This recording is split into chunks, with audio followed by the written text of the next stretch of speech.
Hello everyone! Panibagong video na naman tayo. Sa part 5, ating pag-uusapan kung safe nga ba sa bansang Kingdom of Saudi Arabia o mas kilala sa tawag na Middle East. Let's go!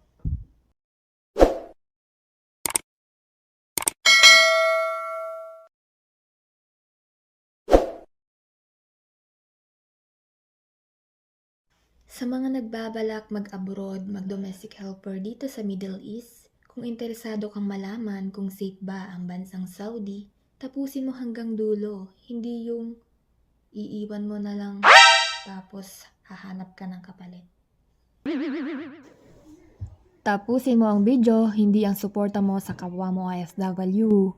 Tapusin mo ang video, hindi ang tiwala mo sa sarili mo.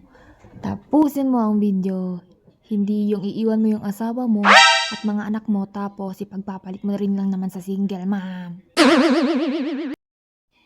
So ito na nga ang chika Mars. Safe daw ba sa Saudi Arabia? Base sa aking sariling karanasan, masasabi kong oo, safe naman ako rito. Hindi naging perfecto ang lahat. May mga araw na mahirap, nakakapagod, at nakaka-homesick. Pero natutunan kong maging matatag at harapin ang bawat pagsubok.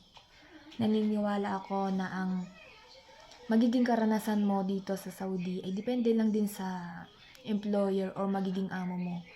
Sa tamang proseso, sa pag-alis, at paggalang sa kultura at mga batas. Ang pinakang mahalagang natutunan ko ay huwag mawala ng pag-asa. Lahat ng sakripisyo ay may dahilan, lalo na kung ginagawa mo ito para sa pamilya mo at sa iyong sarili. At ito pa ang chika mari ko. Ligtas ba dito sa bansang Middle East? Sa totoo lang, iba-iba ang karanasan ng bawat OFW. Hindi lahat ay pare-pareho ang nagiging kwento. May mga nakakaranas ng hirap at mayroon din namang napupunta sa mabubuting employer. Sa naging karanasan ko, nagpapasalamat ako dahil naging maayos ang aking trabaho at ligtas ako rito. Marami akong natutunan ang maging matatag, responsible at pahalagahan ng bawat sakripisyo para sa akin at para sa aking pamilya. Kung may pangarap ka, maging OFW bilang domestic helper dito sa bansang Saudi, mag-research ka muna, dumaan sa legal na proseso, at laging magdasal. Hindi madali ang buhay ibang bansa, pero may pag-asa para sa mga handang magsumikap. Ayun mga kaibigan, maraming salamat sa inyong pagsubaybay sa aking OFW journey mula part 1 hanggang part 5. Hanggang dito na lang ang sharing ito, pero hindi natatapos ang aking kwento. Abangan nyo ang mga susunod ko pang video. Bye-bye! Wow!